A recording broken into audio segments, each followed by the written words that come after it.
Hey, Ashley. Hey, Stacy, how are you? I'm good. I'm curious. What did you learn today?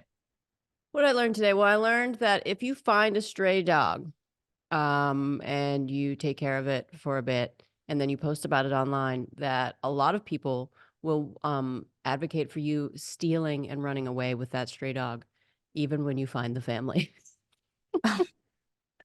I could see that happening. You could see that happening. Yeah, I mean, what's not to love about any dog? But I suppose that dog has their own attachments. So, Yeah, some, what can you do? I also learned that some dogs, also if you name a male dog Susan, it upsets a lot of people online. They do not believe that male dogs should be named Susan, but hey, Johnny Cash says otherwise. I was just going to say Johnny Cash. Yeah. Didn't he write a song about a boy named Sue? hmm And how much fun did I have after taking that stray dog that I found in an HEB parking lot to the vet and saying, "Hi, here's my dog Susan. He has one undescended testicle." That was great. That would probably have elicited a long, awkward pause. So So, yeah, so I found a dog in the parking lot, brought it home and took care of it for a little while and then made some flyers and then the family contacted me and we were able to reunite them, which is great. what happened? Did Sue dig a hole under the fence? Like, what was going on there? I think that so they said that they didn't have a collar on him because he didn't have a collar or a microchip or any of that stuff. Um, and they said it was because he was an indoor dog. That's why he didn't have a collar on. They let him out to go to the bathroom and then he took off. So I don't know, but it was only 18 degrees here overnight. So I'm glad that we were able to help him because otherwise he would have frozen to death. And if he'd been taken to the pound, they like here, the shelters, they just tell you, hey, just set him free because we don't even have time. Hmm. We don't even have time. Well, We got I'm glad Sue did not become a Sue sickle and that you found them yeah. for him, they, and took care of them until they could be reunited. Yeah. So it was good. So if make sure you got your dog microchipped, because the world out there, they if they like your dog, they will hide your dog. They will. That is what I have learned. Charlie, we got to put your leash on, your collar. Get your leash on Charlie. All right, everybody, let's get this episode started. This is the Tango Alpha Lima podcast. They call me crazy cause I'm facing all my giants. They try to scare me into thinking I can fight it. They tell me I should never even think of trying. But that's just me, I'm gonna live out in defiance.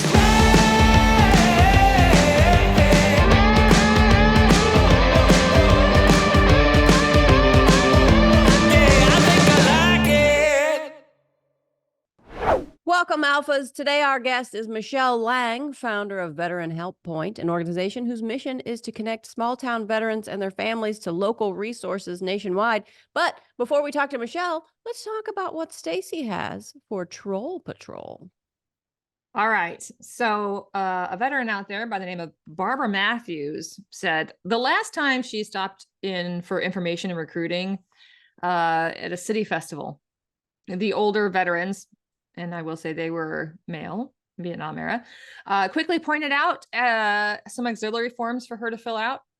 And they showed no respect nor interest in her service.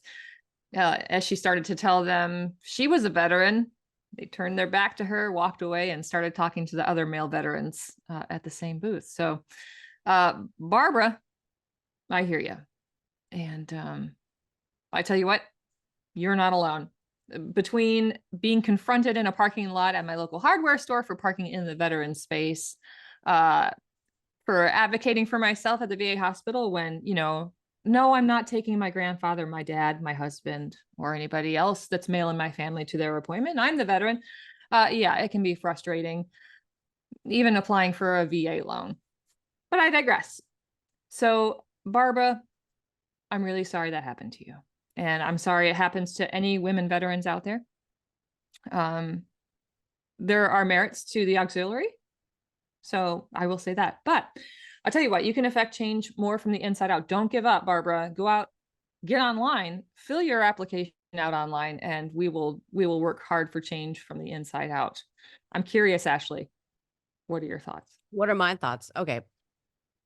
I would like to set up like an assembly line so that we can see how these types of people that would be so rude to Barbara. And I have many friends like you're saying, things that have happened to you. I have things that have happened to my other friends where they're just ignored because they're a woman. But I would like to see an assembly line where you have these guys lined up and then you send different people up to see how they respond. So you send a woman up and you're like, hey, I'm the veteran, and they ignore you. Okay. Then you send up somebody that's like, hey, you send a guy that says, hey, I'm a Air Force veteran. And then are they Vietnam era Marines? And then they go, we don't even think that that's real. So then they do the same thing. Like, do they have different biases? Because I hear all the time, the Air Force isn't a real service. If you're not infantry, you're not really in the military. There's so many different qualifiers. Come on. like get over it. You're all on the same team. Are you, or are you not fighting for America? Right? Why do you, and I understand there's little like inter-rival stuff. We have the Army Navy game and we have all that, and that's awesome. But when it's like stuff like this, that's BS. Those people shouldn't be in that booth. They're not actually trying to help anybody and to make the organization stronger. They're trying to create a little club for themselves, and I won't have it. Agree.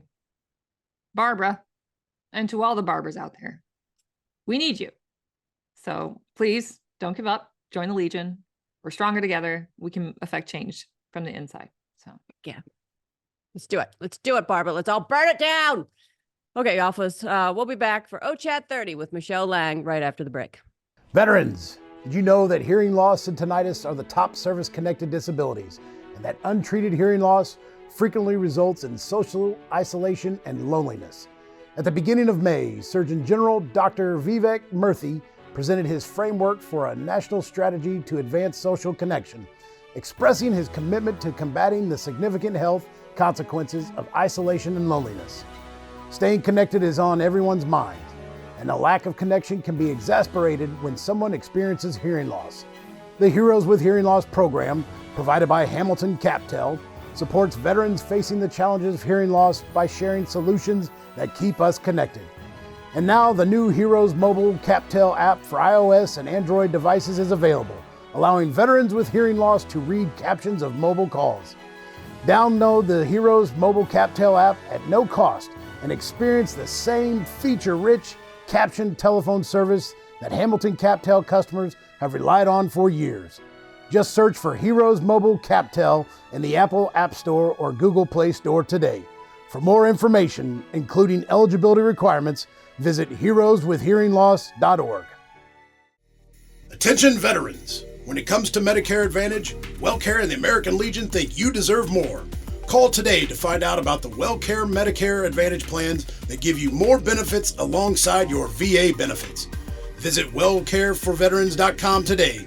That's wellcareforveterans.com or call 844-917-1165. Ohana Health Plan, a plan offered by WellCare Health Insurance of Arizona, Inc. New Mexico Dual Eligible Special Needs Plan, DSNP members. As a WellCare by Allwell DSNP member, you have coverage from both Medicare and Medicaid. Medicaid services are funded in part by the state of New Mexico. New Mexico Medicaid benefits may be limited to payment of Medicare premiums for some members. All right, Alphas, welcome back from the break. I hope you had a good time, some sort of relaxing. Did you meditate? I hope you did. I hope you just think about all the things you could achieve. Think about that. That's what I did. I'm so excited for our guest today. She is the founder of Veteran Help Point, which is a nonprofit organization whose mission is to connect small town veterans and their families to local resources nationwide. Michelle Lang, thank you so much for hanging out with us today. Hey, thanks for having me. Hi, Michelle. Howdy. Thanks for joining us. What a pleasure. I got to say, when I was reading up about you and your organization, and you talked a little bit about your story and your husband. My husband was served for 22 years, and his retirement from military was a challenging one. And I think that is pretty common now that I've talked to a lot of military and spouses. It definitely put a strain on our marriage, especially when he went into the closet, came out with camouflage pants and a striped shirt and said, I don't know how to match clothes anymore.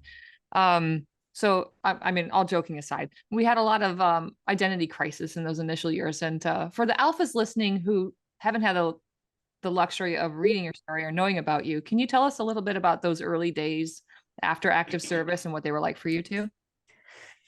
Yeah, so my husband got out in 2019 and it wasn't expected. So I think that added a layer of difficulty for us, but he did everything, he made that choice for our family, put our family first to do that. Did everything he thought he was supposed to do, go to TAPS, the Army Transition Assistance Program. He had plan A and B in place. So we were ready to go. We ETS'd back home to Pennsylvania, where our support system was. So that was the first time we ever had a support system.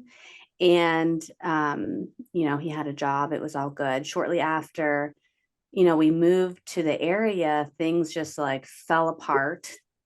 It was okay for a while. But then it was just like almost like a switch flipped, and it was a different reality. And I just soon realized that him and I were living in totally different realities. He was obviously going through an identity crisis. I call it now, like looking back, he was really grieving his service. And we did not have a word for that. We did not know what was happening. I just knew like I was losing him. And it was so bad. I knew that either we were going to get divorced, or I was, my biggest fear was going to come home and find him unresponsive. It was a really, really rough time. So the only thing I knew how to do was just try to get him help. He was not able to receive care at the local VA. So that kind of just like threw him further into the tailspin, because he was on reserve orders. So that threw the VA system off, right?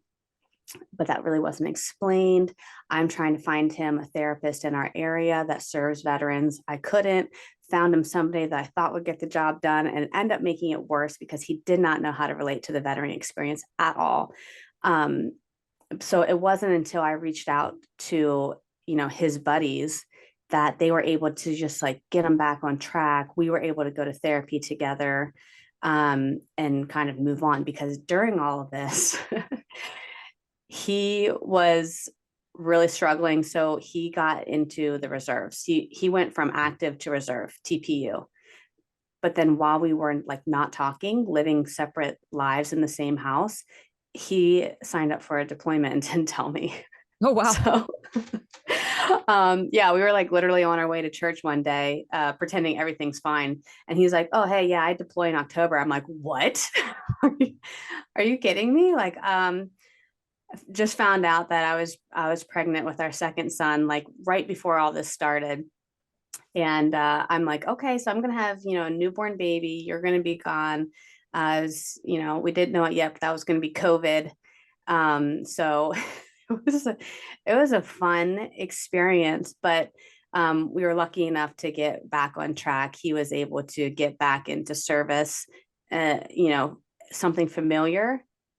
And then that's where we've been ever since. He said no to civilian. He went full-time reserve. So now we're down here at Fort Bragg doing the full-time Army Reserve thing. Cool. Well, did you have like a tipping point moment that made you want to start Veteran Help Point? Well, during all that, we were in kind of a big area outside of Philadelphia, and it was really frustrating. I couldn't find the help. I knew how to find mental health care through like psychologytoday.com, but I still wasn't really able to find anybody fitting to a veteran. And then while we're doing all that, our neighbor was being evicted from his house, and he was a Vietnam vet, and he didn't know what to do. His family lived in Las Vegas, and his church family was trying to figure out what to do, but they didn't know where to put him. So luckily through our contacts, we were able to get him into a veteran's home.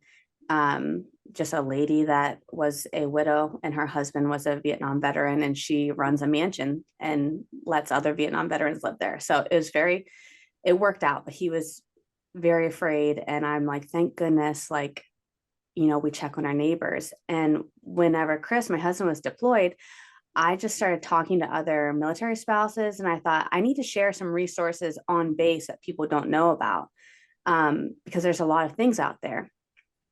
Then I started talking to people and they're like, hey, we had the same experience. And I was like, really? So I'm not just like a moron that doesn't know how to find resources, or like we just didn't know that transition would be that rough. No, it's such a common experience, but people, I don't know if they're embarrassed to talk about it.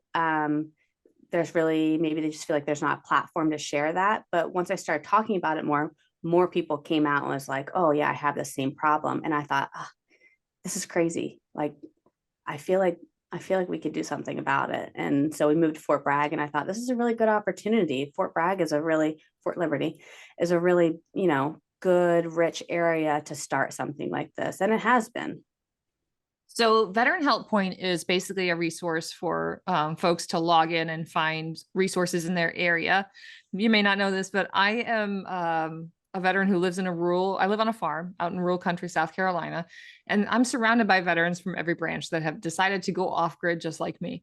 For those of us who are seeking any kind of support, what are we going to find at your website? Okay, so right now we're in our third iteration. So everything is backlogged off the website, but middle of this year, whenever we release our third iteration, you will be able to go use the interactive map tool. It'll be broken down into categories where you can find the help you need. And rural veterans, that's like my target audience, because that's a lot of the veteran population that come from rural communities. And it's like, you look around and you just see farmland, you don't see resources, right? So you'll be able to see what's in your area, but also see the virtual resources that you can use. So that way you still feel supported. And then we're going to actually be able to, if you want, join the membership side, which it will be free. But you can also find veterans in your area. So if you want to link up with somebody, go out to coffee, our idea is that we'll get local, Dunkin' Donuts gift cards. So that way people can go have a coffee date together, meet up, maybe vent, and then not have to pay for that coffee and donut too. That's great. As you've developed the website and developed the resources, or consolidated them, and do you have any stories of people that have reached out to you that have said, hey, Veteran Help Point really helped me when I needed it?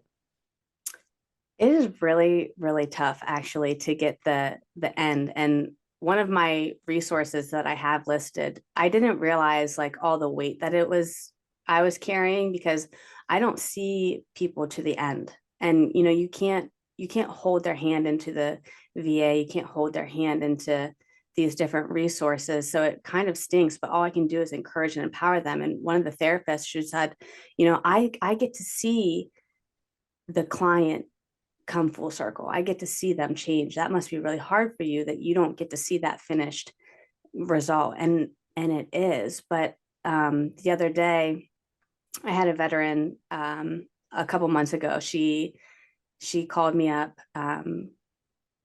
just in rough shape, and we were able to get her linked up with help, with support, with encouragement. She just needed community. And I hooked her up with somebody where she was, and I got a call from that girl who she got linked up with. And she's like, I just want to let you know that what you're doing is very, very good. And I know that you don't see the finished product often, but I'm here to let you know that she would not be where she is if you had not helped her along the way. And so often people just need a cheerleader. They just need somebody to like encourage them and say, like, you have the strength to go get help. Calling resources yourself, that's a lot to do. It takes a lot of courage, and people don't realize that. That's why it's hard to pick up the phone sometimes, Yeah. I'm curious, you have quite a list of different resources. And so veterans and spouses want to help the fellow community. And that's probably one of the biggest reasons why you've started Veteran Help Point. For any other veteran out there who has an organization that's a regional thing, how can they go about getting linked with Veteran Help Point so that when you're looking for resources for veterans in certain areas, they can sign up and get validated What's your validation process? How can they work with you? Yeah. So eventually there is a form on the website now where you can say, you can fill it out and then I'll receive it. I like to chat with people first, but obviously whenever we get a couple thousand on there, it's going to be hard to chat with everybody.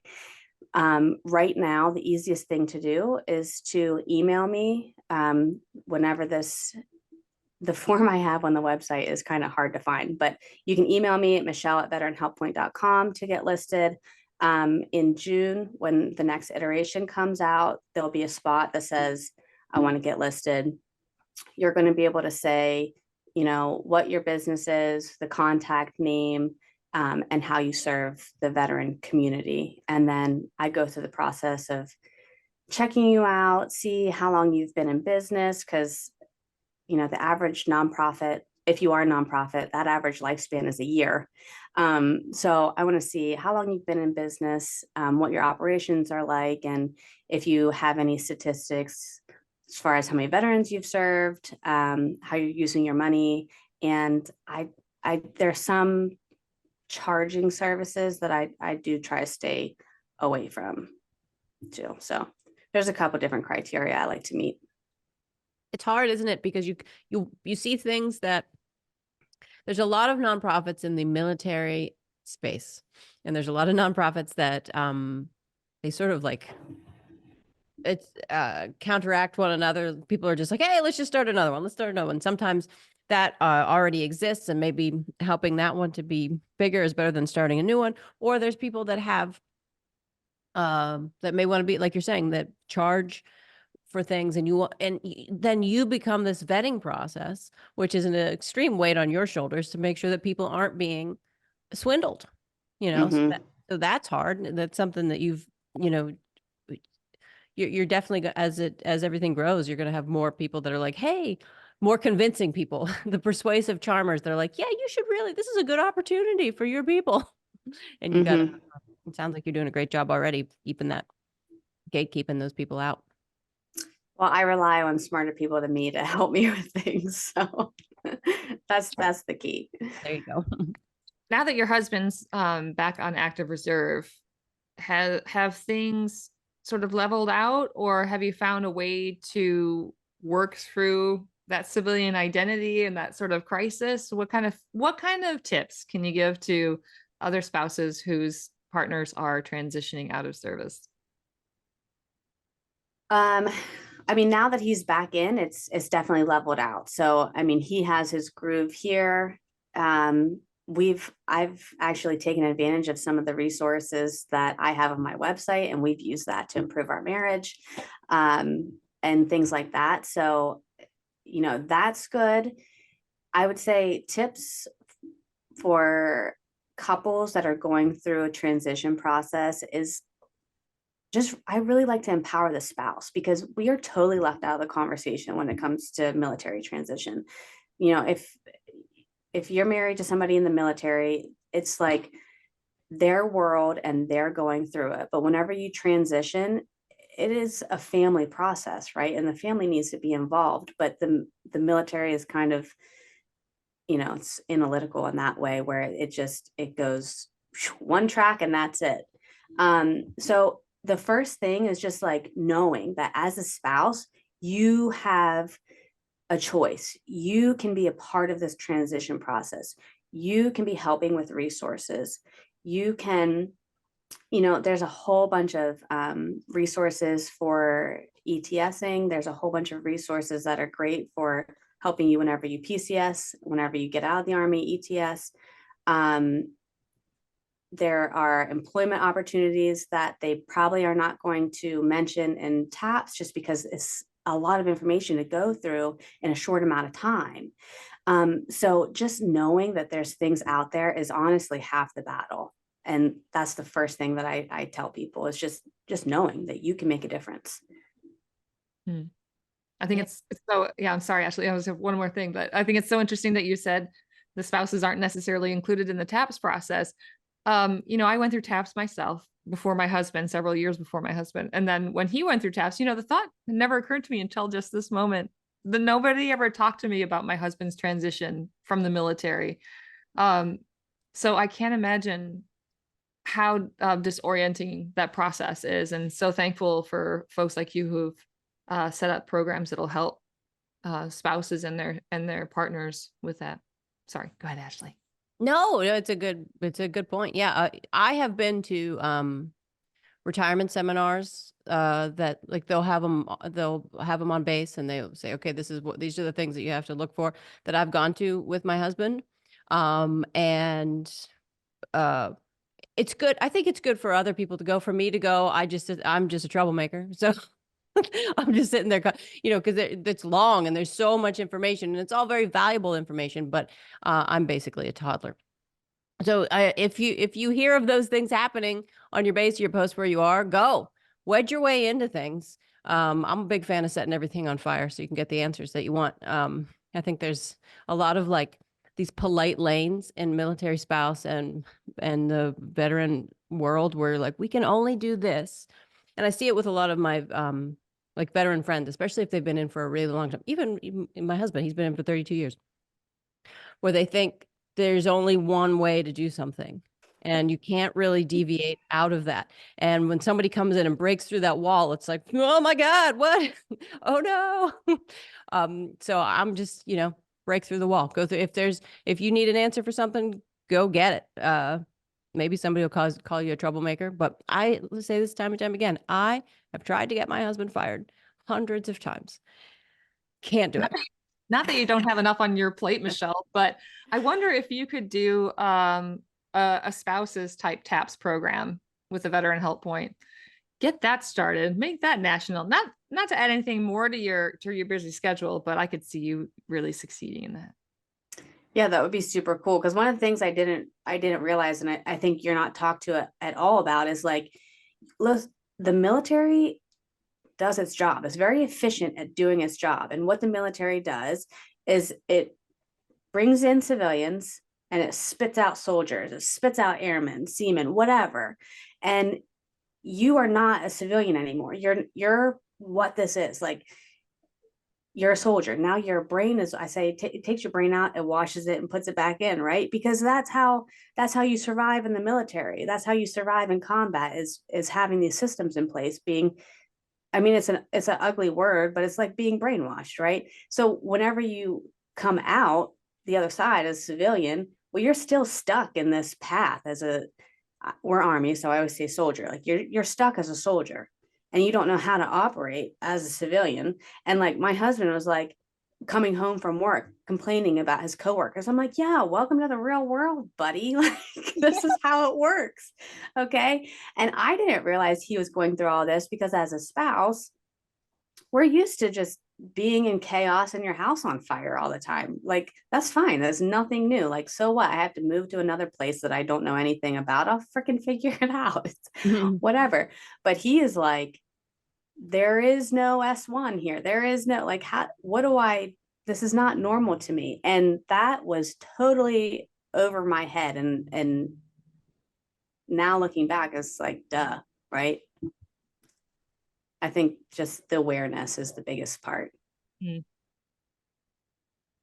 think you made a really great point, Michelle, in that we're programmed to become military and to be military, but they don't spend a lot of time deprogramming, and that's an essential part that we're kind of missing. And it's critical for folks like you who are running Veteran Help Point and other nonprofits to help that transition. Yeah, programming is probably a better word than brainwashing, but that's the only thing I can think of. Go for it. Lean in. Oh gosh. Well, I think your website's awesome, and what you're building to do. What's your vision for the future? You taking over the world? Yeah, that's my plan. That's my plan.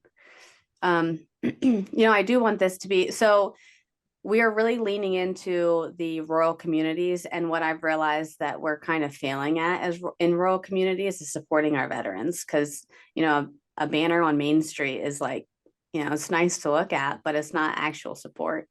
So what we're doing, what we started last year was Vet Fest. which is now called Operation Honor, because I don't want to get a cease and desist. That's trademark. This isn't. So we're doing Operation Honor, which is basically we're going in, we're teaching rural communities how to better support their veterans. And my goal for 2025 and on is to make that a nationwide event. So teach other rural communities how they can put this event on and make veterans feel supported. And really, in turn, whenever you have veterans in your community, you want people to stay in rural communities, especially hard workers that are passionate people.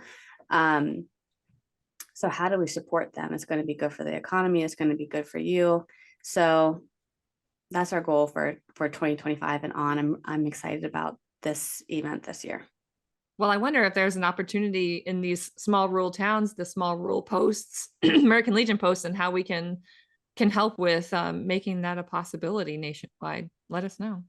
Yes, the American Legion and VFWs are ones that I definitely want to partner with, because they see a lot of it, and I really would love the Legion to be a place where younger veterans can come and not feel like it's just for the older veterans. Our Legion in town, in my hometown in Pennsylvania, they're great. They're just full of great people, and they supported the heck out of us last year at our event. So I really would like to see revival in these smaller communities. Yeah, we would too, definitely. And I don't know, have you considered linking up with Blue Star Families at all? I know that this is sort of what their mission is too. They're on my list of people to reach out to, but I haven't reached out to them. Okay, awesome. I think that they'll love what you got going on, and this is one of their things, trying to foster that connection with the community and bridging that gap. So yeah, it'll work. Well, it's been great talking to you. Everybody go check out veteranhelppoint.com. Is there anywhere else that we can find you? We're on Instagram, Facebook, and LinkedIn. Okay. Those are the only platforms I can really manage. That's fair enough. And is it all Veteran Help Point? All Veteran Help Point, yes. Okay, awesome. Is there anything else you'd like to mention today that we didn't mention? In the next couple months, we're going to start rolling out the Operation Honor website, which will have the whole rundown, so everybody can kind of see. It's going to be a 2-day event with military speakers, musicians, veteran resources from all over Pennsylvania. And yeah, hopefully a couple special appearances, but I think it's going to be a really good time. So stay tuned for that. And hopefully we'll see more of that in 2025. Awesome. Sounds great. Everybody go follow them on Instagram, LinkedIn, Facebook, so that you can get an alert whenever Operation Honor is kicked off. And thank you so much, Michelle, for hanging out with us today. Yeah, thanks for having me. It was nice talking to you. You too. See you soon. All right, Alphas. We'll be right back after the break. The American Legion is raising awareness about PTSD and veteran suicide by offering hope, camaraderie, and support. Be the one to help end veteran suicide. Be the one to save one veteran. Be the one to ask a veteran in your life how they're doing. Be the one to reach out when a veteran is struggling. Go to betheone.org and help the American Legion end veteran suicide. Will you be the one? Alphas, welcome back. Now it's time for some scuttlebutt. Okay, fighter pilot, Harvard student, 2024 Miss America, Miss Colorado, U.S. Air Force, Second Lieutenant Madison Marsh is the first active duty service member to compete and win the annual Miss America competition. The 2023 graduate of the United States Air Force Academy holds a degree in physics and is currently pursuing a master's degree in public policy at the Harvard Kennedy School with a National Truman Scholarship, while also training to be a Top Gun pilot. What? What is this woman? Was she for women? What? What is this? Oh my God, Stacy, what do you think? Have you heard about Lieutenant Marsh? Who hasn't heard about this woman? Obviously, formidable, because she's brains, brawn, and beauty all in one package. Okay, I will say this. Her Oh, you think she has a junk drawer that's like really nasty? Like she's got some flaw? Tell me some flaw. No, some people out there do. I mean, I could not find fault with any of these women's amazing, incredible talents. Name one of them and they're incredible. Now, what people got really focused in on was the news outlets using the term Top Gun, which she's Air Force, and so Navy people got ate up about it. They were like, oh, people were saying she was a fighter pilot. Well, she's a fighter pilot candidate right now. She's a student. So people were just getting mired down by the minutia of the inaccuracies of some of these folks that were out there talking, instead of honoring this gal's wonderful accomplishments. But I will say 99.9% of the comments that I saw out there were very, very positive. And for me, myself, I give my hats off to this gal, this warrior, this trooper. And I think she's got a really great career ahead of her. And to have a national platform like that, good for her. And a lot of gals need good people to look up to like her. So I say, way to go. Go get them, Lieutenant Marsh. I say let's can she just trip a little bit? I mean, what is the deal? Maybe she's going, they say Top Gun pilot. Maybe she actually is, like, there's some services swap around. So maybe she is, or maybe it is it's Air Force Weapons School or whatever. But regardless, she went to the Air Force Academy. Look at what she did in like this amount of time. And so how old is she? She's what, like 23? I heard she just turned 12. So we've got a Doogie Howser. Good work, Stacy. Good joke structure. Yeah, she won the annual Miss America competition, graduated from the Air Force Academy, and she's got a degree in physics. And she's going for public policy at Harvard Kennedy School. This woman is amazing. I want more of her. I do too. And she's been a pilot since she was 16, so no big deal. Just saying. So she's awesome. I can't wait. Okay, so Lieutenant Marsh for president next year. Great. When she turns 18, we got to wait till she's legal. That's fair. All right. Speaking of pilots, Ashley, did you know do you know what a Foo Fighter is? Band. That is, yeah, probably a pretty common thought when one says Foo Fighter, but actually, speaking of pilots, they were the ones that kind of created the Foo Fighter. After World War II, bomber crews saw some UFOs over Germany. They reported these bright orange lights in the sky. And based on this very popular cartoon of the time, they started calling them Foo Fighters. It was a nonsensical word, but it kind of stuck. And now we kind of know them as the band because they chose a really, really cool name. Anyway, I had a UFO experience. Okay. Share this really quick. I moved out to the country where you could see all the stars. And when I first moved out there, I would sit on my porch and just stargaze. And one night I saw a light go overhead. I was like, oh, cool. And then another one right in direct line with it. And another one. And I was like, well, that's just weird. It's awfully high altitude for the C-17s to be running night sorties, but it's not unheard of to do multi-ships. But after counting the 16th light in rapid succession, I thought, am I going to see some aliens? Like, I genuinely thought I was seeing a UFO. So I phoned my neighbors, got my husband on the porch. I said, hey, look at this. And we were counting all the UFO. I'm like, seriously, this is going to happen. This is happening. And I had all my neighbors convinced until we realized that it was just some satellites linking up with each other. Oh, so had you already like given in to the alien overlord? You decided the hierarchy, like what you would do for food? Yes. Yeah. Dark. I get it. I'd listened to I like Dan Aykroyd, and his family has been into UFOs and paranormal stuff for a long time. And he on a podcast I listened to with him recently, he talked about how they're underwater, that the UFOs are actually underwater off of like the Florida coast and the California coast, and that they're seen all the time. Yeah. So I don't know. I think we should all at this point just give up on feeling like we ever knew anything, and then just think about what you would do in the event of being, abducted by an alien. Well, I will say, yeah. I mean, so I will say this, Ashley. Those World War II bomber pilots, and they were numerous.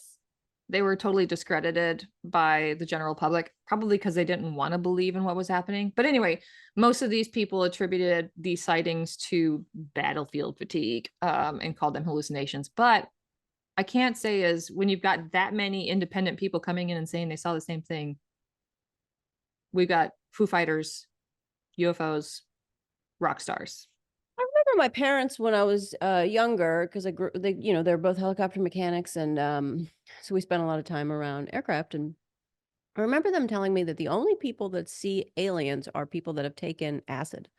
I- It's just You think they were dropping acid back in World War II? That would be interesting. I don't know. Just weird thing to say to a 6-year-old, but I remember that all this time. So I don't know. I've never seen a UFO. But when I lived on Robins Air Force Base, and the stealth bomber flew over my house, no warning. If I didn't know what that was, I would definitely think, okay, all right, well, I guess I'm gonna be cleaning alien bathrooms now.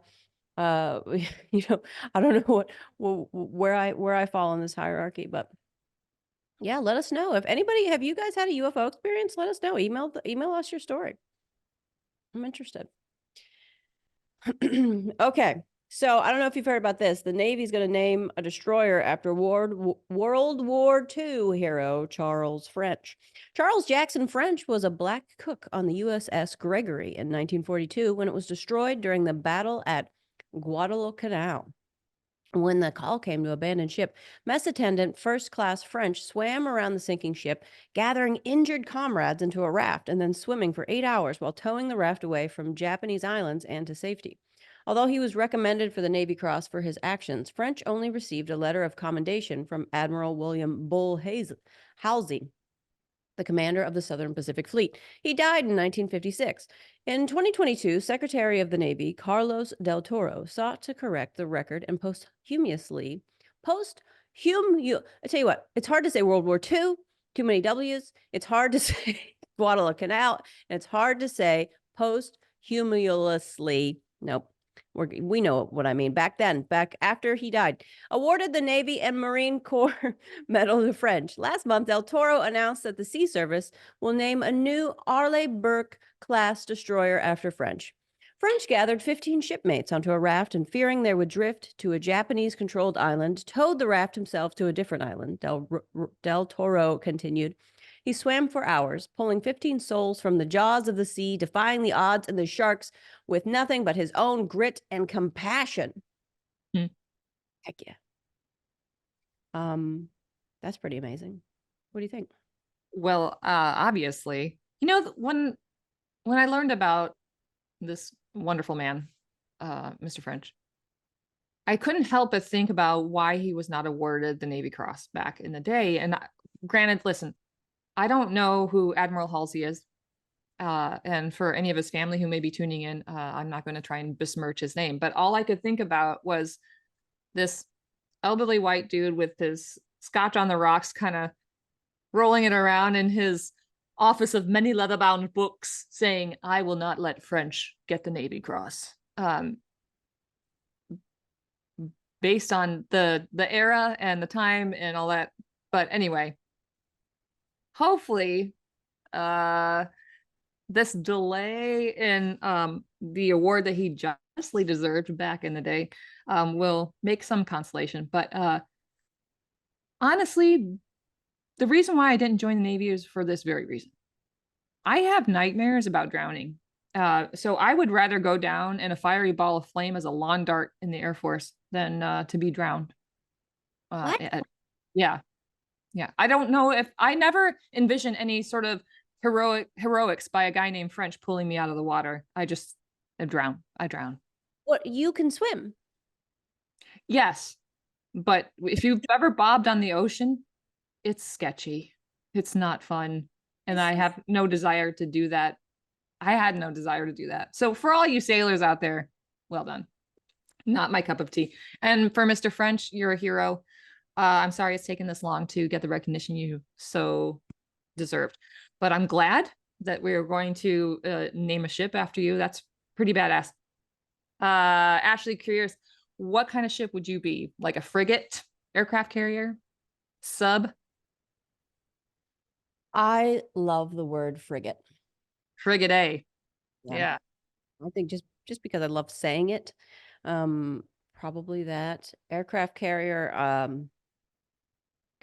anything. You know how the aircraft carriers, they have to get the hook in order for the plane to land. I am constantly breaking my toes walking into like furniture, end tables and things like that. So I imagine that I sort of identify with an aircraft carrier just by I'm just hooked all the time. Just I have 2 broken toes right now. Yeah, so either an aircraft carrier or a frigate. Hmm. I don't know. I don't know. What would you be? That's a great question. I'd be the dinghy. You'd be the dinghy. Like, I feel like I'm subpar for any sort of US ship. I would be more of a life raft, maybe.